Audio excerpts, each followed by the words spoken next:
স্বাগত ডিবিসি সংবাদে আপনাদের সাথে আছি আমি জান্নাত সাথী। এবার জানাবো খবরের বিস্তারিত। রেলওয়ের রানিং স্টাফদের ধর্মঘট প্রত্যাহারের পর সকাল থেকে সারা দেশে চালু হয়েছে ট্রেন চলাচল। তবে স্টেশনগুলো থেকে নির্ধারিত সময়ে ছাড়ছে না ট্রেন। এতে কিছুটা ভোগান্তিতে পড়ছেন যাত্রীরা। সকালে রাজধানীর কমলাপুর রেলওয়ে স্টেশন থেকে রাজশাহীগামী ধূমকেতু এক্সপ্রেসের যাত্রার মাধ্যমে ট্রেন চলাচল শুরু হলেও অন্যান্য ট্রেনগুলো ঠিক সময় মতো ছাড়তে পারছে না। সকাল 7টায় সময় দেয়া হলেও প্রায় 1 ঘন্টা দেরিতে চট্টগ্রামের উদ্দেশ্যে যাত্রা শুরু করে সোনার বাংলা এক্সপ্রেস। আর কক্সবাজারগামী পর্যটক এক্সপ্রেস 2.5 ঘন্টা পর যাত্রা শুরু করে। এতে ভোগান্তিতে পড়েন যাত্রীরা। এদিকে ঢাকার বাইরে থাকা ট্রেনগুলো কমলাপুর স্টেশনে সময় মতো আসছে না। 2 দিন আগে আসলে টিকিট কাটা হয়েছে, মাঝে মাঝে শুনলাম যে বিআরটিসি বাসের মাধ্যমে নাকি দিচ্ছে, এটা নিয়ে খুবই টেনশনে ছিলাম। তারপরে আজকে এসে শুনি যে ট্রেনটা নাকি চালু করছে। তো এখন পর্যন্ত বললাম ট্রেন কখন আসবে, বলছে যে অনেক লেট হতে পারে। এখন 2 ঘন্টা 3 ঘন্টা কি 4 ঘন্টা এটার কোনো সিওরিটি নাই। এখনও তো কোনো আমরা সিগন্যালও পাই নাই, কোন কি প্ল্যাটফর্মে গাড়ি দিবে সেটাও আমরা এখন জানতে পারি নাই। এখন কী হবে শেষ পর্যন্ত সেটাও তো আমরা জানি না। আমাদের যেহেতু কাজ আছে, কাজের জন্যই যাওয়া। এখন যদি কোনো কারণে লেট হয় তাহলে তো আসলে একটু সমস্যা সম্মুখীন হতেই হবে। আসলে ট্রেন যাত্রা যেহেতু শুরু হয়েছে, আমরা যদি নির্দিষ্ট সময় যেতে পারি তাহলে আমাদের সকলের জন্য ভালো হয়। বরিশালে বাস মালিক সমিতির নেতাদের সাথে শিক্ষার্থীদের বৈঠকে দাবি মেনে নেয়ার আশ্বাসে সড়ক অবরোধ প্রত্যাহার করেছে শিক্ষার্থীরা। তবে নিরাপত্তার দাবিতে বিভাগের অভ্যন্তরীণ 16টি রুটে বাস চলাচল বন্ধ করে দিয়েছেন বাস মালিক ও শ্রমিকরা। যদিও স্বাভাবিক রয়েছে দূরপাল্লার বাস চলাচল। মঙ্গলবার সন্ধ্যায় বরিশাল ব্রজমোহন কলেজের শিক্ষার্থীর সঙ্গে বাস ভাড়া নিয়ে তর্কের পর শিক্ষার্থীদের সঙ্গে বাস শ্রমিকদের সংঘর্ষ হয়। এ সময় শিক্ষার্থীরা 2টি বাস ভাঙচুর করে। এই ঘটনার প্রতিবাদে এবং নিরাপত্তা নিশ্চিতের দাবি জানিয়ে বিভাগের সব রুটে বাস চলাচল বন্ধ ঘোষণা করে বাস মালিক সমিতি। এদিকে পটুয়াখালীতে অভ্যন্তরীণ ও দূরপাল্লার সব বাস চলাচলই বন্ধ। প্রশাসনের আশ্বাসে খুলনায় শ্রমিক নেতার মুক্তির দাবিতে ডাকা ধর্মঘট স্থগিত করেছে ট্যাঙ্ক লরি শ্রমিকরা। 3টি ডিপো থেকে উত্তোলনের পর শুরু হয়েছে জ্বালানি তেল সরবরাহ। রবিবার দুপুরে খুলনা বিভাগীয় ট্যাঙ্ক লরি শ্রমিক ইউনিয়নের সাধারণ সম্পাদক আলী আজিমকে একটি মামলায় গ্রেপ্তার করে ডিবি পুলিশ। এরপরই ধর্মঘট শুরু করে খুলনা ট্যাঙ্ক লরি শ্রমিকরা। আজিমের বিরুদ্ধে দায়ের করা মামলা দ্রুত প্রত্যাহারের দাবি জানান তারা। ধর্মঘটের কারণে দেশের বিভিন্ন জায়গায় জ্বালানি তেলের সংকট দেখা দেয়। এছাড়া একই দাবিতে মঙ্গলবার সারা দেশে ট্যাঙ্ক লরি শ্রমিকরাও আধাবেলা ধর্মঘট পালন করেন। পরে মঙ্গলবার রাতে জেলা প্রশাসকের সাথে শ্রমিকদের বৈঠকে দাবি পূরণের আশ্বাসে ধর্মঘট স্থগিতের সিদ্ধান্ত হয়। মোহাম্মদপুর থানার গাড়ি চালক ইনসান আলী হত্যা চেষ্টা মামলায় সাবেক আইনমন্ত্রী আনিসুল হককে 3 দিনের রিমান্ড দেওয়া হয়েছে। আর বাড্ডা থানার লেগুনা চালক সুমন শিকদার হত্যা মামলায় ঢাকা উত্তর সিটির সাবেক মেয়র আতিকুল ইসলামকে দেওয়া হয়েছে 4 দিনের রিমান্ডে। এছাড়া মোহাম্মদপুর থানার হত্যা মামলায় সাবেক প্রধানমন্ত্রী শেখ হাসিনার বেসরকারি শিল্প ও বিনিয়োগ উপদেষ্টা সালমান এফ রহমান ও সাবেক আইজিপি চৌধুরী আবদুল্লাহ আল মামুনকে 3 দিনের রিমান্ডে নিয়েছে পুলিশ। ডায়মন্ড ওয়ার্ল্ডের এমডি দিলীপ কুমার আগারওয়ালা, সাবেক সিনিয়র সচিব মহিবুল হককে রাজধানীর বিভিন্ন থানায় মামলায় গ্রেপ্তার দেখানো হয়েছে।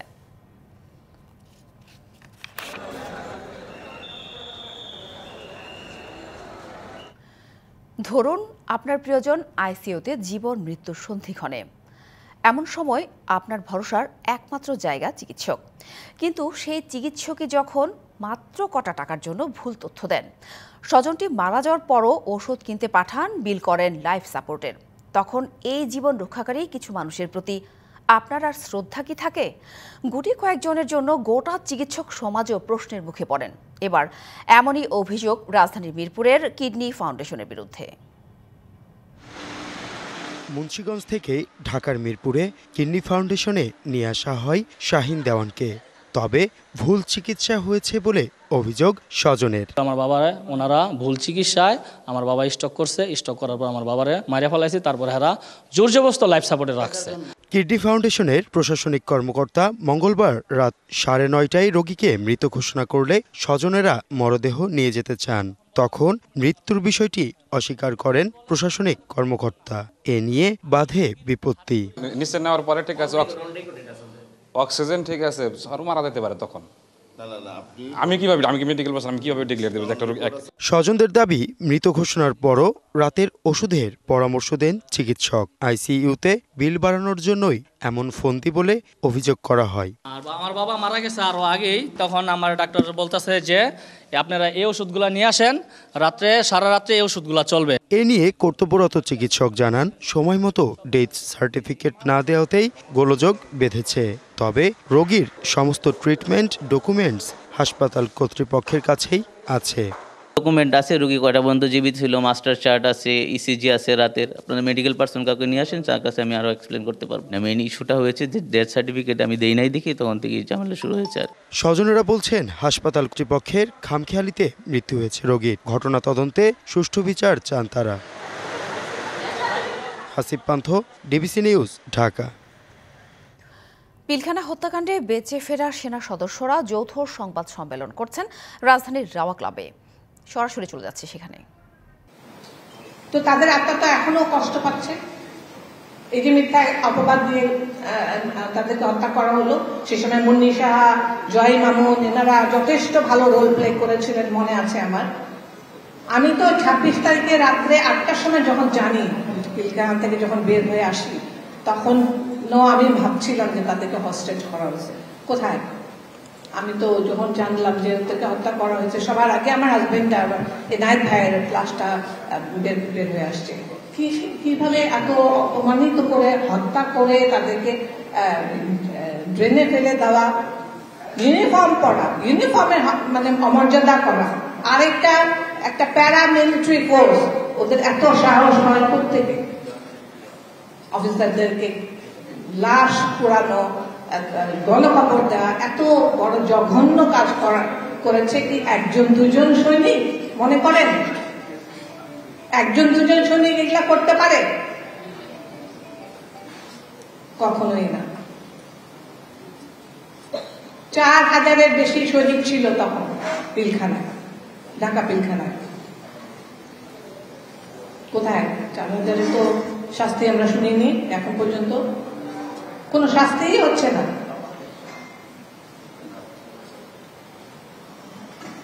কেন কেন এই প্রহসন এখন পর্যন্ত? আমরা এই সরকারের কাছে অবশ্যই বিনীত আবেদন করব যেন সুষ্ঠু বিচার হয়, ইনভেস্টিগেশন তাড়াতাড়ি হয়, এবং কোনো ক্রমে কোনো অপরাধীকে যেন ছাড়া না পায়, তারা যেন তাদের শাস্তি ভোগ করে। ধন্যবাদ। মালয়েশিয়ায় যেতে না পারা কর্মীদের পাঠানোর প্রক্রিয়া শুরু হবে মার্চে। 18,000 শ্রমিকের মধ্যে প্রথমে নেওয়া হবে 8,000 জনকে। বাকিদের বিষয়ে আলোচনা করে সিদ্ধান্ত নেবে যৌথ কারিগরি কমিটি। এতে আশার আলো দেখছেন ভুক্তভোগীরা। এদিকে শ্রমিকদের বারবার প্রতারিত হওয়ার পেছনে সিন্ডিকেট চক্রের বিচার না হওয়াকে দুষছেন অভিবাসন বিশেষজ্ঞরা। অনিয়ম ঠেকাতে স্বচ্ছতা ও জবাবদিহিতার নিশ্চিতের তাগিদ তাদের। গত বছরের মে মাসের মধ্যে সব প্রক্রিয়া শেষ করার পরও সিন্ডিকেটের দৌরাত্ম্য, অতিরিক্ত বিমান ভাড়া সহ নানান জটিলতা মালয়েশিয়ায় যেতে পারেনি 18,000 বাংলাদেশি কর্মী। মার্চ মাসের মধ্যে তাদের মালয়েশিয়া পাঠানোর প্রক্রিয়া শুরু করতে চায় সরকার। এর জন্য প্রথম ধাপে ঠিক করা হয়েছে 8,000 জনকে। এ ব্যাপারে কাজ করছে পররাষ্ট্র ও প্রবাসী কল্যাণ বৈদেশিক কর্মসংস্থান মন্ত্রণালয়। 17,000-এরও বেশি আটকে পড়া বাংলাদেশি শ্রমিকদের তালিকার প্রেক্ষিতে মালয়েশিয়ার পক্ষ তাদের প্রাসঙ্গিক স্টেক হোল্ডারদের সাথে তথ্য যাচাই করে প্রাথমিকভাবে 7,964 জন শ্রমিকের একটি তালিকা সম্পর্কে অবহিত করেছে, যাদের তারা প্রথম পর্যায়ে মালয়েশিয়ার প্রবেশের জন্য যোগ্য হিসেবে চিহ্নিত করেছে। আলোচনা চলছে, খুব বেশি দেরি হবে না। এটা ফেব্রুয়ারিতেই আশা করছি আমরা মডালিটিটা ঠিক করতে পারবো। আশা করি মার্চ এপ্রিল নাগাদ আমার মনে হয় যে আমরা ব্রেক থ্রু করতে পারবো। এতে আশার আলো দেখছেন মালয়েশিয়ায় যেতে না পারায় বাংলাদেশিরা। আমাদেরকে মালয়েশিয়া পাঠাতে হবে, আমাদের অনেক টাকা পয়সা দিয়ে আমরা অনেক ক্ষতিগ্রস্ত, আমাদের এখনো বাঁচার কোনো অবস্থা নাই। আমাদের দাবি একটাই, আমাদের মালয়েশিয়া পাঠাও, নাহলে আমাদের টাকা পয়সা দেবে। আগের ঘটনায় পুনরাবৃত্তি এড়াতে মালয়েশিয়া কর্মী পাঠানোর বিষয়ে স্বচ্ছতা ও জবাবদিহিতা নিশ্চিতের উপর জোর দিচ্ছেন অভিবাসন বিশেষজ্ঞরা। আপনি দেখেন বিএমইটি বা মিনিস্ট্রি, তাদের কাজ ছিল রেগুলেটরি অথরিটি হিসেবে মনিটরিং এর জায়গাটা থেকে সবকিছু দেখভাল করা। অব্যবস্থাপনা, দুর্নীতি, দুর্বৃত্তায়ন, লুটপাট ওই সরকারে সেটা কিন্তু বন্ধ হয় না। বিদেশে জনশক্তি রপ্তানিকারকদের সংগঠন বাইরা বলছে, সংকট নিরসনে সরকারের পাশাপাশি এজেন্সিগুলোর আন্তরিকতাও দরকার। মালয়েশিয়ার শ্রমবাজারটা যদি উন্মুক্ত হয় উইদাউট এনি সিন্ডিকেশন, অন্য 14টি কান্ট্রি যেভাবে শ্রমিক পাঠাচ্ছে ঠিক একইভাবে যদি মালয়েশিয়ার শ্রমবাজারটা চালু হয়, তাহলে আমাদের যে কর্মীরা আটকা পড়ছে তারা অটোমেটিক্যালি যেতে পারবে। হয়রানি আর ভোগান্তি ছড়ায় দ্রুততম সময়ের মধ্যে মালয়েশিয়া যেতে পারেন সেই প্রত্যাশা ভুক্তভোগীদের। Mahmudul Hasan Nazim, DBC news, Dhaka. বিশ্বের বিভিন্ন দেশের মানুষের নিরাপদ অভিবাসন ফ্রান্স, সেই সুযোগ নিয়েছেন বহু বাংলাদেশিও। তবে এবার সেই সুযোগে হাত দিয়েছে ফরাসি কর্তৃপক্ষ। এসেছে ব্যাপক পরিবর্তন, ফলে বিপাকে পড়বেন অনেক প্রবাসী বাংলাদেশি। এমন অবস্থায় হতাশা ব্যক্ত করেছেন ফরাসি আইনজীবী সহ অভিবাসন নিয়ে কাজ করা অনেকে। পাশাপাশি দিয়েছেন কিছু দিক নির্দেশনাও। বিশ্বের অভিবাসন বান্ধব দেশের তালিকায় ফ্রান্সের অবস্থান প্রথম সারিতে। আইন মোটামুটি সহজ হওয়ায় প্রতি বছর হাজার হাজার অভিবাসন প্রত্যাশী পাড়ি জমান এই দেশটিতে। তবে সম্প্রতি অভিবাসন আইনে ব্যাপক পরিবর্তন আনায় সহজ নীতি সমাপ্তি হতে চলেছে দেশটিতে। আগের আইন অনুযায়ী ফ্রান্সে প্রবেশের পর কারোর রাজনৈতিক আশ্রয়ের আবেদন প্রত্যাখ্যান হলেও সহজ কাজের মাধ্যমে নিয়মিত হওয়ার সুযোগ ছিল। সেই ক্ষেত্রে 3 বছর বসবাস করে 24 মাসের কাজের কাগজ জমা দিয়ে বছরে প্রায় 30,000 অভিবাসন প্রত্যাশী সহজেই নিয়মিত হতে পারতেন, যার মধ্যে একটা বড় অংশ ছিল বাংলাদেশি। কিন্তু নতুন আইনে 3 বছর পরিবর্তে 7 বছর করা হয়েছে। পাশাপাশি থাকতে হবে ভাষাগত যথেষ্ট দক্ষতা। নতুন এই আইন চালু হতে যাওয়ায় হতাশা বিরাজ করছে ফ্রান্সে বসবাসরত বাংলাদেশি কমিউনিটির মধ্যে। এই অভিবাসী আইন পরিবর্তন করার কারণে আমরা বাংলাদেশি প্রবাসী অনিয়মিত যারা আছি তারা অনেক ক্ষতির সম্মুখীন হব। হতাশা ব্যক্ত করার পাশাপাশি কিছু দিক নির্দেশনা দিয়েছেন ফরাসি আইনজীবী সহ অভিবাসন নিয়ে কাজ করা প্রবাসী বাংলাদেশিরা। ম্যাক্রন প্রশাসনের এমন সিদ্ধান্তে অসংখ্য অভিবাসন প্রত্যাশী বিপদে পড়বেন। এখন এই আইনের বিরুদ্ধে ব্যাপক জনমত গড়ে তোলা জরুরি। কিভাবে অভিবাসী দাগকে আটকানো যায় এই চিন্তা থেকেই মূলত এই নতুন সার্কুলারটি এবং পুরাতন সার্কুলারটিকে ক্যান্সেল করে দেওয়া হয়েছে। এতে বাংলাদেশিরা সবচেয়ে বেশি ক্ষতিগ্রস্ত হবে।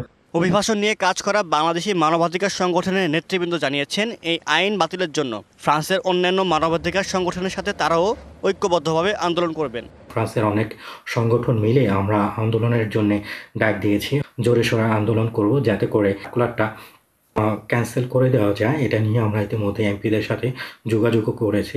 2012 সালে তৎকালীন প্রেসিডেন্ট নিকোলাস সার্কোজি প্রশাসনের স্বরাষ্ট্রমন্ত্রী ম্যানুয়েল ভালস যে আইন করেছিলেন, দীর্ঘ 1 যুগ পর 2025 সালের 23শে জানুয়ারি ইমানুয়েল ম্যাক্রন প্রশাসনের স্বরাষ্ট্রমন্ত্রী ব্রুনো হটাইয়োর হাতে তার সমাপ্তি ঘটল। DBC news desk. চলতি বছরের শুরুতেই সুনামগঞ্জ সীমান্তে বাংলাদেশি যুবক নিহত হওয়ার পর সর্বোচ্চ সতর্ক অবস্থানে রয়েছে বিজিবি। কড়া নিরাপত্তা নিশ্চিতে বৃদ্ধি করা হয়েছে জনবল, বাড়ানো হয়েছে গোয়েন্দা নজরদারি। এতে গত কয়েকদিনে সুনামগঞ্জ সীমান্ত দিয়ে অবৈধভাবে ভারত প্রবেশের সময় বিজিবির হাতে আটকও হয়েছেন বেশ কয়েকজন। গেল 8 জানুয়ারি শূন্যরেখা অতিক্রম করে অবৈধভাবে ভারতে প্রবেশের পর প্রাণ হারান বিশ্বম্ভরপুর উপজেলার গামাইতলা গ্রামের বাসিন্দা সাইফুল ইসলাম। এই ঘটনার পর থেকে অনুপ্রবেশ রুখতে সীমান্ত এলাকায় টহল জোরদার করেছে বিজিবি। বাড়ানো হয়েছে গোয়েন্দা নজরদারি। কাউকে সীমান্তের কাঁটাতারের বেড়ার কাছে যেতে দিচ্ছে না সীমান্তরক্ষীরা। এদিকে সীমান্ত পরিস্থিতি নিয়ে আতঙ্কে বাসিন্দারা। এটা মাঝে মাঝে সুবারি দেয়া চিনি আনে, এখন তো আর কোনোভাবে যাওয়া যায় না। বিজিবি খুব কড়া টহল করতেছে। আগে বিভিন্ন জায়গা থেকে ঘুরতে আইতো মানুষ, আয়া ছবি টিভি উড়াইতো, এই ঘুরতে ঘুরতে প্রায় তার কাটার বেড়ার কাছে যাইতো গা। এখন বিজিবির লোক অনেক কড়া টহল দিতেছে আর বর্ডারে আইতে পারে না। আমরা যারা এই বর্ডারে থাকি তাদের ভিতরে একটা ভয় ঢুকে গেছে যে এখন বর্ডারে আসতে আমরা একটু ভয় পাই যে এদিকে আসি না। সীমান্তে অনাকাঙ্ক্ষিত দুর্ঘটনা এড়াতে সবাইকে সচেতন থাকার আহ্বান জানিয়েছেন বিজিবি। সীমান্ত এলাকা অত্যন্ত দুর্গম হওয়া সত্ত্বেও নিয়মিতভাবে নজরদারি এবং টহল কার্যক্রম পরিচালনা করা হচ্ছে। নিয়মিত জনসচেতনমূলক কার্যক্রমের মাধ্যমে সীমান্ত এলাকাবাসীকে সচেতন করা হচ্ছে। কেবল অনুপ্রবেশ নয়, সীমান্তে নিরাপত্তা রক্ষা, চোরাচালান, নারী শিশু পাচার সহ বিভিন্ন অপতৎপরতা রোধেও কঠোর নজরদারি বাড়িয়েছে দেশের সীমান্তরক্ষী বাহিনী। TVC news desk. ঝিনাইদহ শহর ও বিভিন্ন হাট বাজারে বেড়েছে চুরি। একই কায়দায় জানুয়ারি মাসের 8 দিনে সদর উপজেলার 33টি দোকান ও শহরের একটি বাড়িতে চুরির ঘটনা ঘটে। একের পর এক চুরির ঘটনায় নিরাপত্তাহীনতায় ব্যবসায়ী সহ সাধারণ মানুষ। 12 জানুয়ারি মধ্যরাত ঝিনাইদহ সদর উপজেলার হাটগোপালপুর বাজার। সিসি ক্যামেরার ফুটেজে দেখা যায় একটি ফার্মেসির দোকানের শাটারের এক পাশের তালা ভেঙে ভেতরে ঢোকে চোর। এ সময় নগদ 1,50,000 টাকা নিয়ে পালিয়ে যায়। ওই রাতেই হাটগোপালপুর বাজারের 18টি ও শহরের 4টি দোকানে চুরির ঘটনা ঘটে। একই কায়দায় 16 জানুয়ারির রাতে গোয়ালপাড়া বাজারে 10টি দোকান এবং তার পরদিন রাতে শহরের একটি দোকানে চুরির ঘটনা ঘটে। এছাড়া 19 জানুয়ারি দিনের বেলায় শহরের ব্যস্ততম সড়কের পাশের একটি বাসা থেকে লক্ষাধিক টাকা ও 6-7 ভরি স্বর্ণ নিয়ে যায় চক্রটি। একের পর এক চুরির ঘটনায় নিরাপত্তাহীনতায় স্থানীয়রা। দ্রুত ব্যবস্থা না নিলে সমস্যা প্রকট হতে পারে বলে আশঙ্কা ক্ষতিগ্রস্তদের। আনুমানিক 70-75 হাজার টাকা নিয়ে গেছে। আমরা প্রত্যেকটা দোকানদার এখন নিরাপত্তাহীনতায় ভুগছি। আনুমানিক টাকা ছিল 1,05,000-7,000 টাকা বের করে নিয়ে চলে গেছে। এদিকে হাটগোপালপুর বাজারে 5 আগস্টের পর বিএনপি সমর্থিতরা নতুন করে দোকান মালিক সমিতি গঠন করে। চুরির জন্য আগের কমিটির আওয়ামী লীগ দোসরদের দায়ী করছেন বর্তমান নেতারা, তবে অভিযোগ অস্বীকার করেন তারা। বিভ্রান্তিকর পরিস্থিতির মধ্যে ফেলে দেওয়ার জন্যই আজকে এই পরিস্থিতি সৃষ্টি হয়েছে বলে আমরা মনে করি। আমার মতে এটা সঠিক না। কমিটি নিয়ে কোনো জোর করে আঁকড়ে ধরার কোনো বিষয় নেই। চুরির ঘটনায় হাটগোপালপুর ও গোয়ালপাড়া বাজারে পৃথক দুটি মামলা করা হয়। তবে গোয়ালপাড়ার ঘটনায় 2 জনকে গ্রেপ্তার করা হলেও অপর মামলায় এখন পর্যন্ত কাউকে গ্রেপ্তার করতে পারেনি পুলিশ। জড়িতদের দ্রুত আইনের আওতায় আনার আশ্বাস পুলিশের। আমরা আশা করছি তো আশপাশের লোকজনই এই ধরনের পুলিশের সাথে সম্পৃক্ত আছে।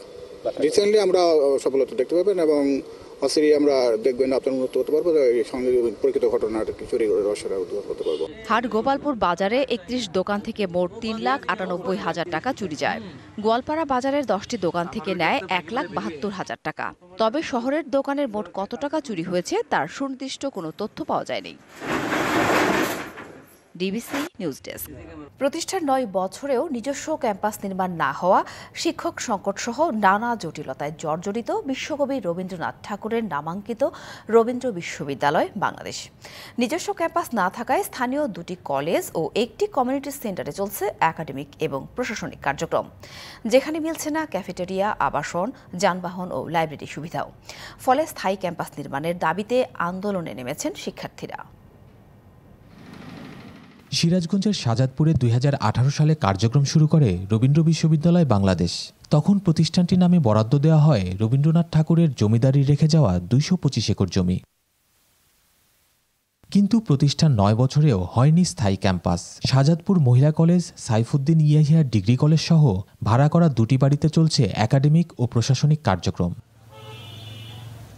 বর্তমানে 5টি বিভাগে অধ্যয়নরত শিক্ষার্থীর সংখ্যা 1200-রও বেশি। উচ্চশিক্ষা নিতে আসা শিক্ষার্থীদের জন্য নেই আবাসন, খেলাধুলার মাঠ, প্রয়োজনীয় সংখ্যক শ্রেণীকক্ষ ও লাইব্রেরি। ফলে পূর্ণাঙ্গ বিশ্ববিদ্যালয়ের সুবিধাবঞ্চিত হয়েই সমাপ্ত হচ্ছে শিক্ষাজীবন। আমাদের আবাসিক যে সমস্যা, সেটার জন্য খুব বেশি আমাদের সাফার করতে হচ্ছে। এখানে গবেষণা করা হবে, অনেক জিনিস নিয়ে রিসার্চ করা হবে, সেসব বিষয়গুলো আমরা কোনোভাবে সম্পূর্ণভাবে করতে পারছি না। আমাদের ক্লাসরুমের আবার সংকট থাকার কারণে আমরা রেগুলার ক্লাসও করতে পারতেছি না। স্থায়ী ক্যাম্পাস সহ বিভিন্ন দাবিতে সোচ্চার হয়েছেন শিক্ষার্থীরা।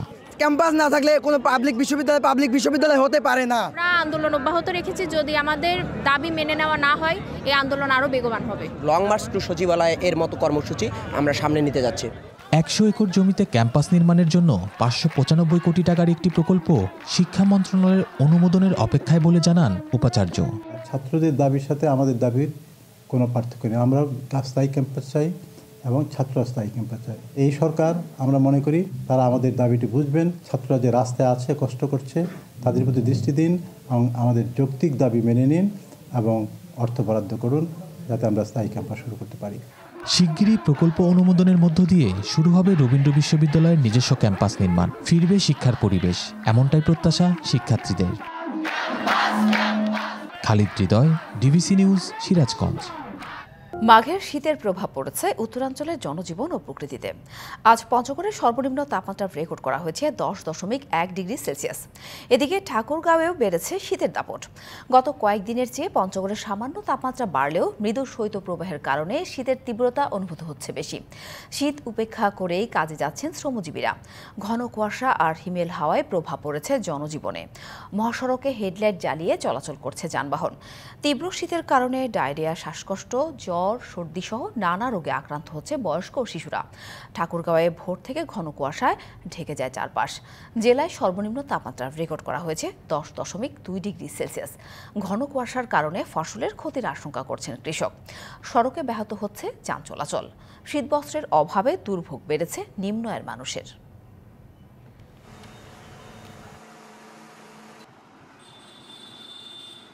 সল্ট লেকে শুরু হলো ৪৮তম কলকাতা আন্তর্জাতিক বইমেলা। মহানগরের সেন্ট্রাল পার্কের এই আয়োজন চলবে ৯ ফেব্রুয়ারি পর্যন্ত। বরাবরের মতো বইমেলায় ইউরোপের অনেক দেশের অংশগ্রহণ থাকলেও নানা সমীকরণে এবার স্থান হয়নি বাংলাদেশের।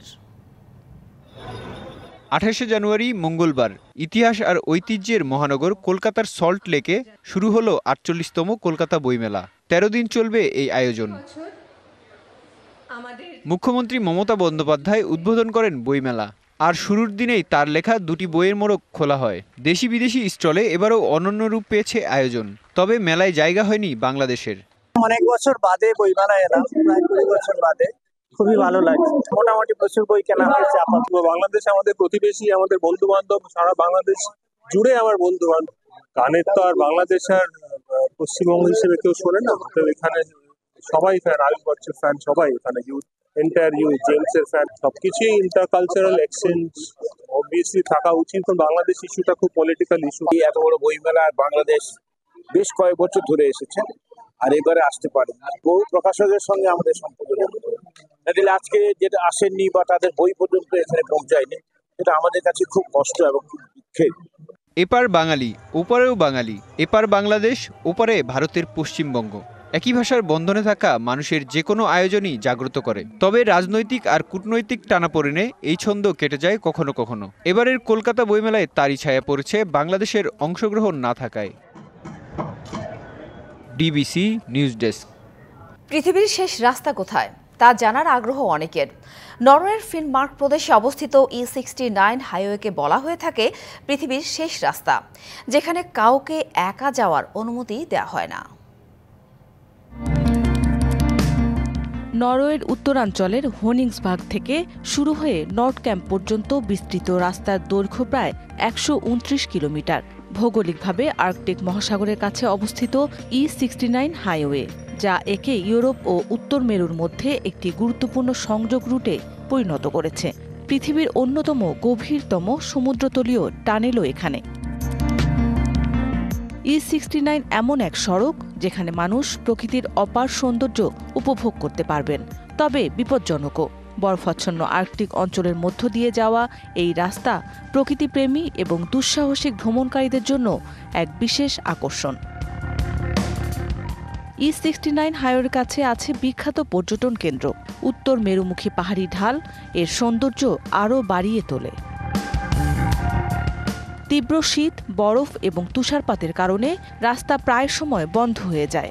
ঝোড়ো হাওয়া এবং ঘন কুয়াশা গাড়ি চালানোর জন্য চ্যালেঞ্জ তৈরি করে।